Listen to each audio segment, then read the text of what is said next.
Olá, amigos do Vestibulando. Tudo bem? Ainda estamos tratando da antiguidade clássica. Na aula passada, nós falamos do mundo grego. Na aula de hoje, vamos tratar do mundo romano.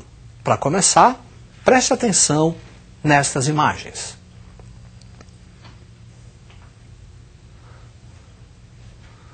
Você viu aí ruínas do Coliseu, palco das famosas lutas entre gladiadores e da perseguição em cristãos, que tanto caracterizam a história romana.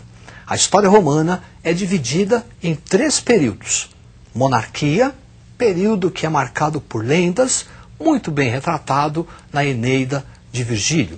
E o período republicano, caracterizado pelas tensões sociais. Durante o período republicano, a principal instituição será o Senado. O Senado é quem toma todas as decisões políticas. Magistratura será uma outra instituição política que vai executar aquilo que foi determinado pelo Senado. As tensões sociais do período republicano envolvem a luta entre patrícios, que tinham o monopólio do poder político, e os plebeus, grupo marginalizado.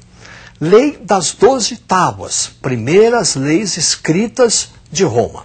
Depois, a criação do tribunato, ou tribunício, os chamados tribunos da plebe, que eram os representantes dos plebeus no Senado.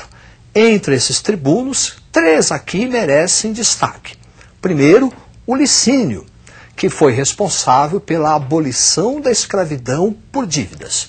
Depois, Canuleu, que fez uma lei autorizando o casamento entre as classes, patrícios e plebeus, igualdade civil.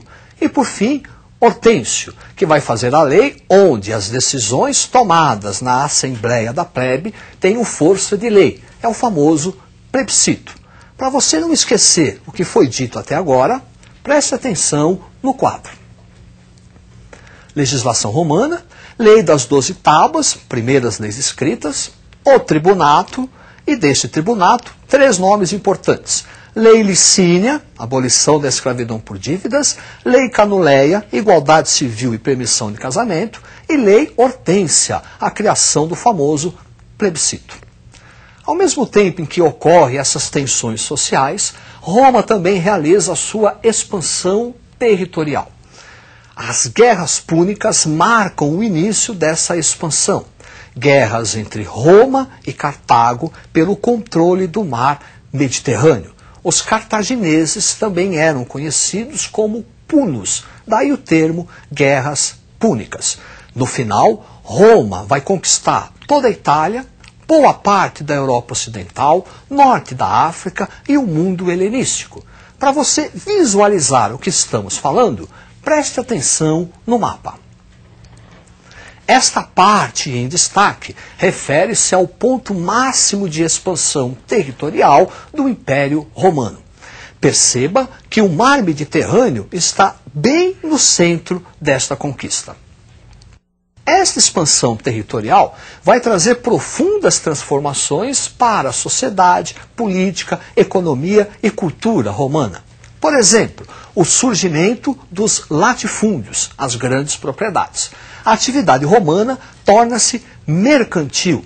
O que se produz nas grandes propriedades, trigo, uva, passa a ser comercializado pelo Império ao longo do mar Mediterrâneo. Desenvolvimento do escravismo, quer dizer, após a expansão territorial, a principal força de trabalho será a escrava. Êxodo rural, um abandono do campo em direção à cidade. Isso por conta do latifúndio. Começa a aparecer os sem terra. E eles se dirigem até a cidade, porque lá na cidade o Estado romano está adotando a famosa política do pão e circo, distribuição gratuita de alimento e a diversão em espaços públicos. Você viu o Coliseu, onde havia as lutas de gladiadores e a perseguição aos cristãos. Também vão surgir os homens novos. É um novo grupo social que vai se dedicar à nova atividade econômica e também prestar serviços ao Estado, financiamento e, por fim, as guerras civis. As tensões entre patrícios, plebeus escravos e homens novos chegam a tal ponto que Roma conhece um período de guerra civil. Como as consequências da expansão territorial são muito importantes, você tem que fixar, preste atenção, olha aí, expansão romana, surgimento do latifúndio, desenvolvimento da economia mercantil, o escravismo, como o escravo, a principal força de trabalho, o êxodo rural, o surgimento dos homens novos e a guerra civil.